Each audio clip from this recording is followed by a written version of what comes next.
स्वागत छ सबैजनालाई। म आज पुनः फेरि हजुरहरूको सामु आइसकेँ। मैले एउटा नयाँ डिजाइनको अनि राम्रो डिजाइनको मफलर बुन्ने तरिका लिएर। मैले यो धागो थोरै लिएको छु। हजुरहरूले कस्तो खालको मफलर प्रयोग गर्दै हुनुहुन्छ, कस्तो खालको मफलर बनाउन चाहनुहुन्छ, त्यो मफलर आफूले प्रयोग गर्ने कत्रो र कति भन्ने आधारमा धागाको प्रयोग हुने गर्छ। त्यसैले मैले यति नै धागो लाग्छ भन्न चाहेन, किनकि कसैले छोटो मफलर प्रयोग गर्न चाहन्छ, कसैले लामो मफलर प्रयोग गर्न चाहन्छ। त्यसैले म सिकाउनको लागि थोरै धागा लिएर उपस्थित भइसकेँ। यो मैले 4 नम्बरको काँटी प्रयोग गर्दैछु। यो मफलर बिन्ने बेला काँटी मोटोले बुनेपछि एकदम राम्रो देखिन्छ। त्यसैले मैले 4 नम्बरको काँटी लिएकी छु।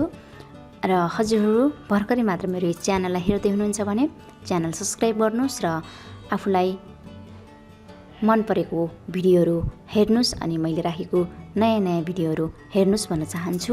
र भिडियो मन परेपछि सेयर अवश्य गर्नुहोला।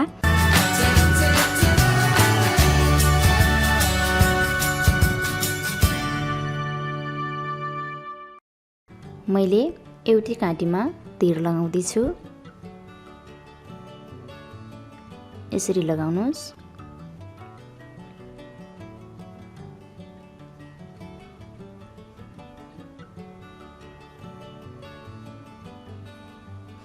हजुरहरू कत्रो खालको बुन्दै हुनुहुन्छ, आफूलाई कत्रो मनपर्छ त्यहीमा घरको तीर राख्नुहोला। यो मैले सानो डिजाइनको लागि मात्रै बनाउँदैछु, त्यसैले मैले थोरै घर राख्दैछु।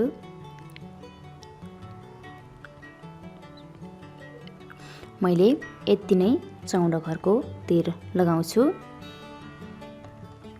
हजुरहरूले कम्तीमा पनि 25 देखि 30 घर अथवा अलि ठुलै मन परेपछि 40 घरको तीर लगाउनुहोला। नत्र यो मफलर 25 देखि 30 घरको तीर लगाउनु भयो भने एकदम ठिक्कै हुने गर्दछ। अब यसलाई बुन्नु पर्दा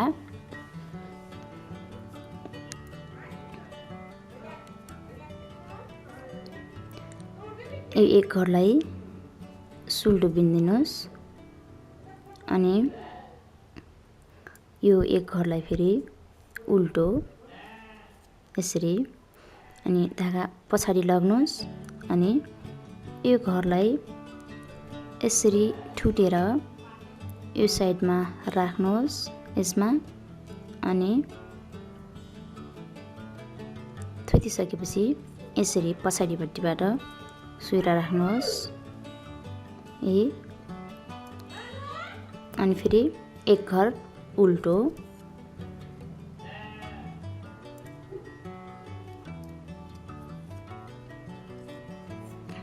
यसरी एक घर उल्टो, फेरि यो पछाडिपट्टिबाट यो घर थुट्नुहोस् अनि यसरी बटारेर बिन्नुहोस्।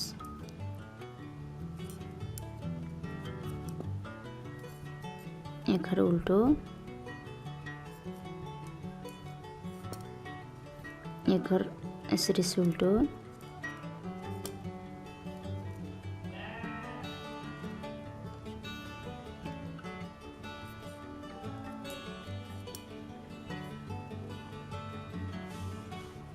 यसरी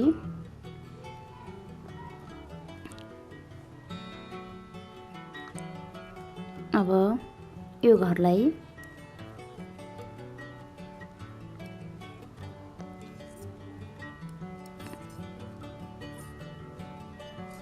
यसरी सुल्टो बनाउनुहोस् अनि फेरि यो घरलाई उल्टो, एक घर उल्टो एक घर सुल्टो हुन्छ यसमा, यसरी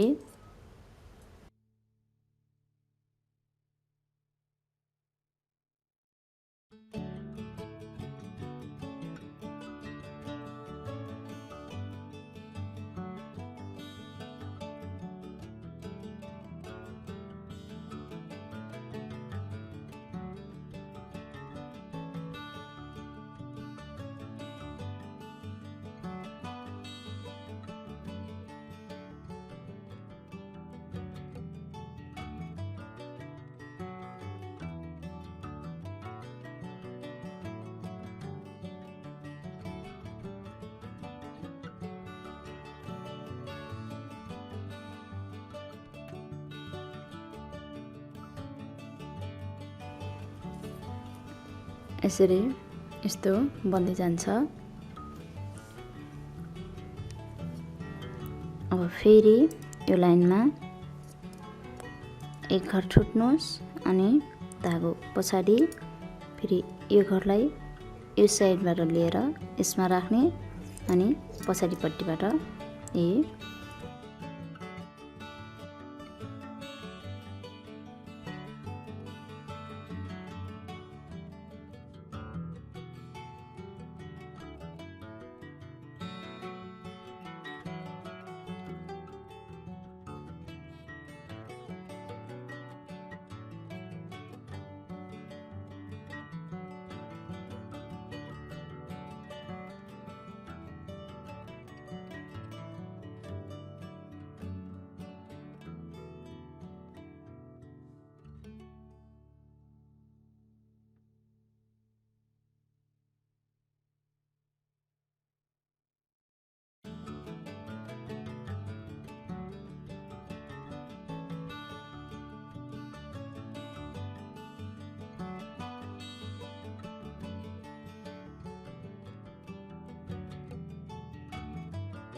यसरी नै बुन्नुहोस्। यस्तो खालको मफलरको डिजाइन हेर्नुहोस्, यो एकदम राम्रो देखिन्छ। हेर्ने बेला उल्टो सुल्टो नै छ, तर अलि डिजाइन खालको उल्टो सुल्टो बनाउनु पर्ने भएकोले यस्तो देखिन्छ। यो मोटो सुइरामा बुन्नुहोस् अनि राम्रो देखिन्छ। एकदम लुज हुनुपर्छ मफलर। त्यसैले यसरी नै प्रत्येक राउन्डमा उल्टो सुल्टो, तर घरलाई बतारेर उल्टो सुल्टो बनाउनु होला। यसरी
हजुरहरूलाई जत्रो मनपर्छ त्यत्रै बनाउनुहोला।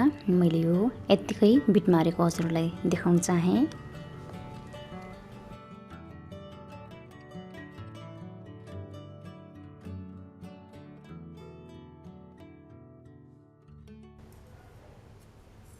यसरी नै बिट मारिदिनुहोस्।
यसलाई हजुरले लामो बिन्नु भएको छ यसरी बिट मारेर यस्तै प्रयोग गर्न सक्नुहुन्छ र यसलाई हजुरले जोडेर घाँटीमा मात्रै प्रयोग गर्न सक्नुहुन्छ भने यहाँनिर यसरी सिलाउन सक्नुहुन्छ यो भाग र यो भाग।